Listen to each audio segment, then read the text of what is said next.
مرة من المرات قاعد أمشي وأمشي وأمشي، مشيت والقالك واحد صديقي قال لي شلونك؟ قلت له الحمد لله. قلت له أنا زين.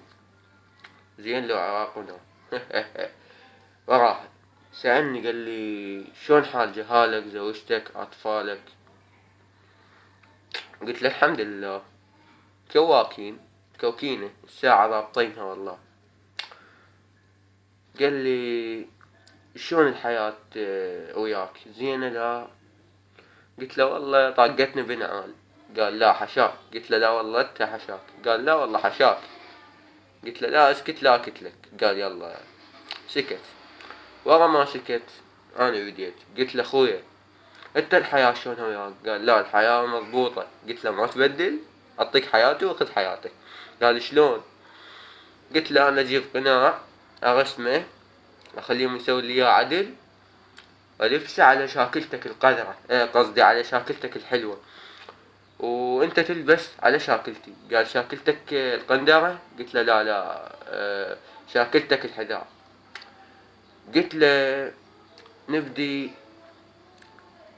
ننفذ العملية. قال يلا. انا جبت لي قناع لبست وجهه، هو لبس وجهي. رحت للبيت شفت لا متزوج ولا عنده اطفال، انا اخترعتها فهو طلع كذاب.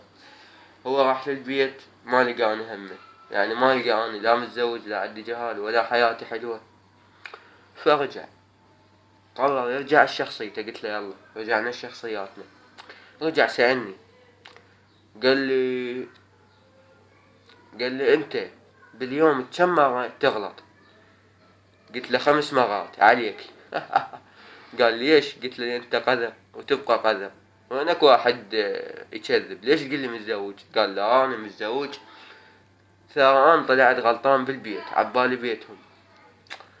رجعت سألته قلت له شكو يا شي بحياتك تحبه 3 اشياء، عندك 3 اشياء تحبها؟ قال ايه. قال احب اهلي وناسي. قلت له شو تحب بعد؟ قال احب موبايلاتي، عنده موبايلات هواي. قلت له بعد شو تحب؟ قال احب اغسل وجهي. قلت له ليش؟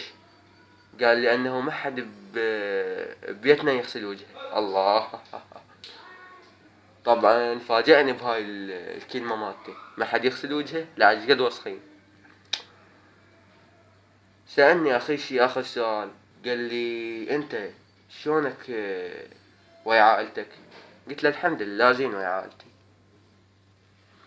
قال يعني شلون تعاملهم؟ قلت له أقعد الصبح أتعارك لي ويا كم واحد، أطقه بشلاق قندرة على راسه، عيب علي شوية، هاي هي، واروح.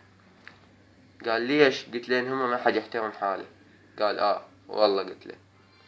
قلت له أنا مو راح أكلهم هيجي الشاقة وياهم.